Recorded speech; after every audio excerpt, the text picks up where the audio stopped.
balik OT po ulit. So, ganun po yung work schedule ko. So, but I'm very happy with with our business because it's my happy diversion. Kasi when you get stressed with work, minsan gusto mo na lang umiyak, pero pagdating mo sa office, kailangan makita nila na matapang ka, na Galing. alam mo yung ginagawa mo. Kasi you're facing multinationals and you're working for our projects are as big as Facebook, Google, mga ganun, super laking clients. So, Galing. kailangan pag humarap ka sa kanila, hindi nila pwedeng makita na may weakness ka.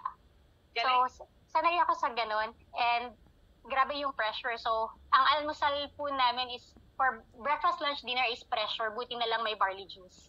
So, ganun siya. Galing. Engineer Vanessa, ilang years ka na po sa Singapore? 11 years po. And before po ako nag-Singapore, I worked 5 years in Makati for another multinational firm.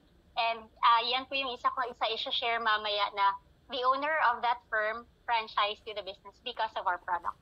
Galing! Ulitin natin Coach Bench, naririnig nyo ba lahat yon? Yes po, very loud and clear. Oo. Nakaka-bless ba? Sobra. Yes, yes. Iran. Opo. 11 years siya sa Singapore. Very busy. Nag-handle ng mga malalaking clients, kina Google, kina Facebook. Malala po sila. At sa hindi po nakakaalam, si Engineer Vanessa po, ang office niya is the same building ng office natin. Sige po, Engineer Vanessa. Actually po, before po ako nalipat dun sa building na yon, nasa comfort zone na po ako. 6 years na po ako sa previous company ko na ni-refer po ako ng dati kong boss. So when we moved to Singapore, hindi na kami naghanap ng work. We were referred by our boss na huwag ka na magharap, dun ka na pumunta. So ganun ka, laki yung referral na ginawa ng boss namin, even if we left the company. Tapos, sinabihan ako kaso recession came, nagka-pay cut, sobrang hirap. Grabe yung working hours, up to 2 a.m., 3 a.m. trabaho. So, until my husband told me na mag-apply ka na sa iba. And then there was a headhunter na tinatawagan siya kaso hindi siya pwede because his past was not qualified. So ako yung ni-refer niya. Sabi ko talaga, no. And then nung kinulit niya ako ng kinulit, sige, patingin ako. Tapos nung binigay sa akin yung profile ng company, nakita ko yung address, 341 Somerset. Ko, okay, let's go. Doon ako umuo. So hindi ako umuo because of the company, but umuo ako because the office was situated in the same building as JC office. And sobrang hirap sa akin dati kasi because of my work schedule, hindi ako makapunta sa office. So sabi ko, siguro bigay ito ni Lord. Kasi kahit busy ako, pwede ako magsabi na break time, makapunta ako sa office. So, nang dahil doon, ngayon... Pagpapala sa elevator, no? Yes po. So, ngayon, pag may pumupuntang co-franchisees na magpapa-assist, as long as wala akong meeting, nakaka-akyat po ako agad sa office natin. Guys, narinig nyo ba yon? Nakaka-bless ba? Sa dinami-dami ng building, sa dami ng pwedeng area, yung pinag-workan pa niya is the same building ng JC natin, di ba? Prime location po yun, di ba? So, eto na, share to us yung journey mo muna. Yan, etong sa product, no, na lagi mong pinapakita, no? Sige, go ahead, engineer. Yes. So, I started with the business back during pandemic. So, kaya ako nag-sign up because of TokTok actually. And then, sa part ko nga, medyo mahirap ko siyang gawin as operator kasi lagi ako nasa meetings. But nakapag-benefit naman doon yung mga sisters ko who are selling online. And then tapos yun nga, during recession, sobrang busy, hindi ako tumatayo. Yung kanin ko, kalahati ng sinaing namin, nakaupo lang ako buong araw. And it ended up na sobrang tumaba po talaga ako. Oh, shucks! Yes po. So, dumating ako sa point na 63 kg. So, tas 4'11 lang po ako, kaya mukha po talaga akong gasol at that time. So, hindi po ako, I think na-depress po ako kasi ayoko talaga makita sarili ko sa salamin. And then, I had acne here. Sobrang, basta pangit na pangit po ako sa sarili ko. Ayoko makita sarili ko. And I was very grumpy. And my sugar levels were high. Lagi ako nagtatest, 140, 150. So, when the when the JC programs lumabas nung January last year, naiyak ako kasi I was able to try weight loss from a different brand, US brand, and it costed me 2,200 back in 2013. So 2,200 for 90 days na program.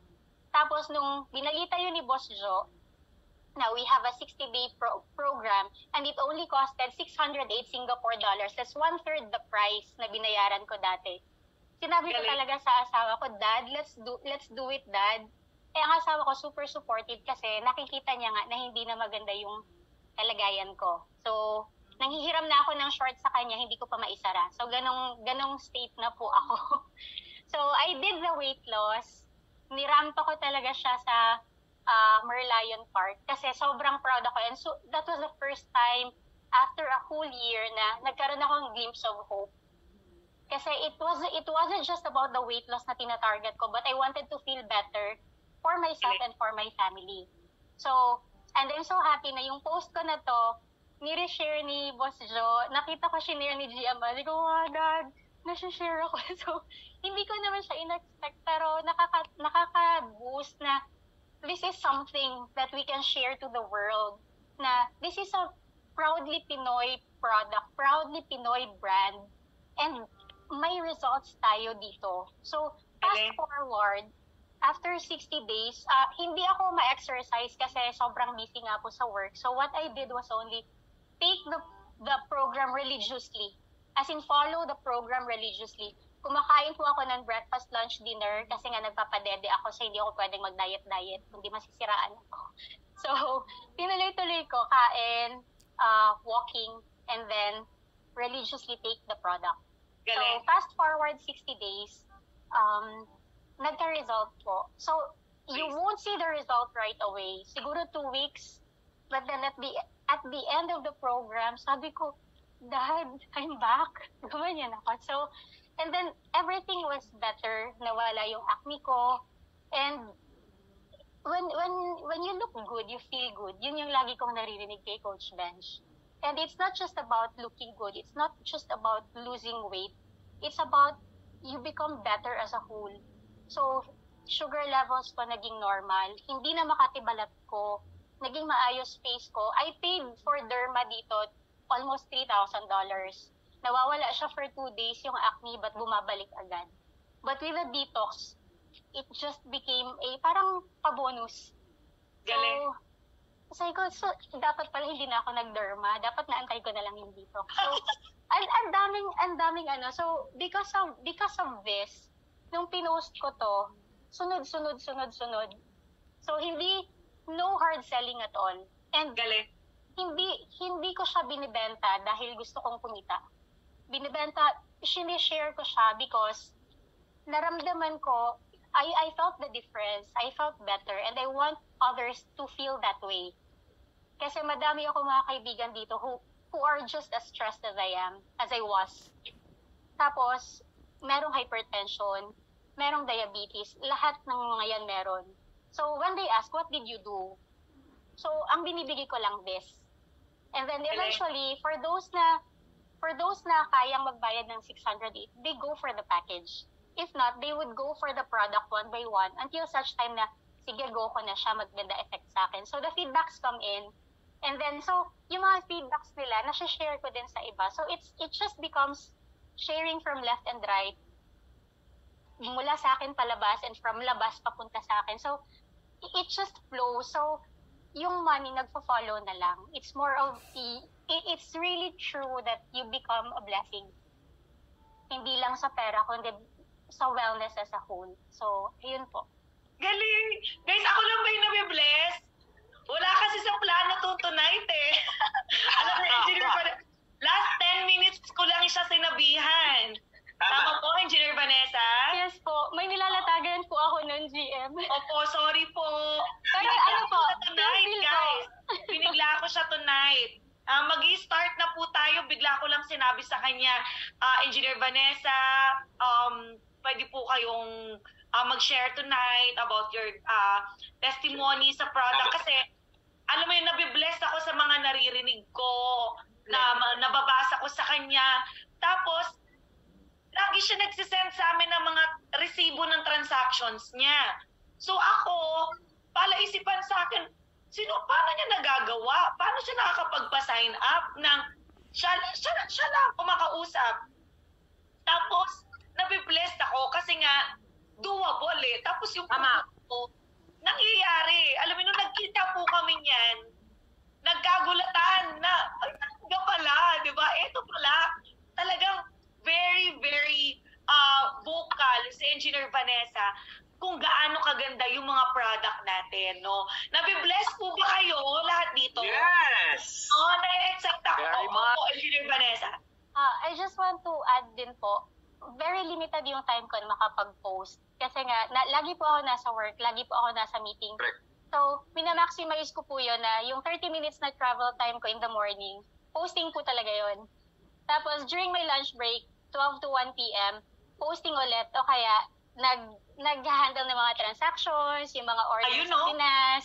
So, ayun po. And then, sa gabi ulit, biyahe pa uwi, posting and So, yun lang po talaga yung time ko for posting, especially dahil mahigpit po ang cybersecurity team natin. So, feeling ko may big brother na nakatingin sa Facebook ko. So, kailangan yung posting ko outside of office hours. Oo, galing. Engineer Vanessa, mahilig kayo sa Merlion, no? Nagbabike po kayong mag-asawa doon? Yes po. So, every time po nalalabas kami with my husband, lagi po ako may dalang barley juice, barley capsule, Omnifit, because I take it as an opportunity to showcase our products na hindi lang to sa Pinas, nandito to sa Singapore. So, if ever I have phone calls with my partners din sa New Zealand, feature tayo yung hawak mo product na. And they're very equally proud din. So, pag may lumalabas din kami ng mga kids namin, pag nilalabas namin sila on weekends, always may dala kaming product kasi pati sila umiinom din. And then, yung picture on the left, kasi nga po, I'm the chairperson of the MEMCOM ng Philippine Society of Mechanical Engineers dito sa Singapore. During our events, nagsusponsor din po kami ng coffee just to introduce our products. And then from there, may mga nagtatanong. So, madami na po tayong franchisees na mechanical engineers dito sa Singapore, Malaysia, and Hong Kong. But hindi namin ma-post ng sobra-sobra kasi lahat sobrang busy. Pero tuloy-tuloy po ang purchases ng products. Dun po yung nakaka-proud. Ulitin natin yun na, Engineer Vanessa, aside from being senior mechanical engineer, kayong mag-asawa po, ito po kayo, ito po yung sa ano nyo, Organization po. Organization, parang samahan siya ng mga mechanical engineers yes, sa po. Singapore. At kayo po yung chairperson po ng membership. Narinig nyo ba yun? Narinig nyo ba yun, guys? Grabe. Narinig nyo yun? Diba, yung pagiging senior mechanical engineer pa lang, busy na eh. Chairperson pa siya ng samahan ng mga mechanical engineer. So, napakarami nun. Siya yung chair. So, paano talaga, di ba? Di ba? Yung mga excuses left the earth. Char. Tama. Diba? Kasi nagagawa eh. Di ba? Nasisingit mo eh. At sabi mo nga sa akin, this is a window to introduce to other mechanical engineers sa Singapore. Kasi you have common denominator. You're earning big, you're doing well. Pero I believe most of them earning well lang. Pero yung health, wala. And you prioritize so much your health. Kung naalala mo, Engineer Vanessa, sinabi ko yan sa training natin, di ba, na it is true. Ang tao, gagastos din pagdating sa health nila. Why not gawin na lang nating negosyo? Di ba? Share to us what happened after this. Nung nagpo-post ka na, kaya ka nga rin nag-diamond eh. Yes, dahil po. din sa products natin, di ba? Yes po, sobra. Because Ayun. when I started po, at that time, freebies lang po yung meron kapag nag-sign up. So we are very blessed na ngayon, sobrang laki ng nilaki talaga ng company na grabe pamigay na yung business eh. Pagkabayad mo, dapat suklian mo pa si company. Sobra yung binigay mo, boss. Parang gano'n, diba? So yun yung lagi kong pinopromote na, so, nandito, nakaka-bless kasi when I post, nagugulat na lang ako na I have classmates from way back elementary na ang tagal na naming disconnected. Tapos biglang magme-message na, "Hi Vanette, kamusta na? I want your barley for my mom." So yung picture sa left, binili yan ng classmate ko from Dapitan City, Mindanao for his mom na diabetic din. So, and then I have a cousin in Kuwait. We have partners in Australia, New Zealand, Netherlands. So my friend yung nasa upper right is my friend who is a vlogger. Hindi kami friends sa Facebook kasi wala na siyang space for new friends. Pero nakita niya yung post ko and then she visited for 2 days. Sabi niya, "Let's meet. I want your weight loss." So, when she visited, I gave her a product. Sabi niya, pagbalik ko, I'll buy the Cell Detox package. So, 2 days ago, nag-message sa my husband and my husband and myself love the barley. So, yung husband niya is, I think British na may-ari ng, member ng yacht club sa Dubai, something. So, gusto niya rin yung Cell Detox. So, ang sarap lang i-share na makikita ka sa Facebook, tao yung lalapit. Galing So, ganun kaganda yung product natin. Apo, balita ko, Engineer Vanessa, marami na po kayo napaship sa New Zealand, ano? Yes po. Almost every month po, 70 boxes of Ashitaba coffee. And then the last month, 9 boxes of Kind Skincare. So tuloy-tuloy po with our partner na, yung partner po natin nakakatuwa because she started na sobrang mahiyain na feeling niya ang liit-liit niya with her profile. But then, when she started the business, si Ate Marisal yung nasa lower right,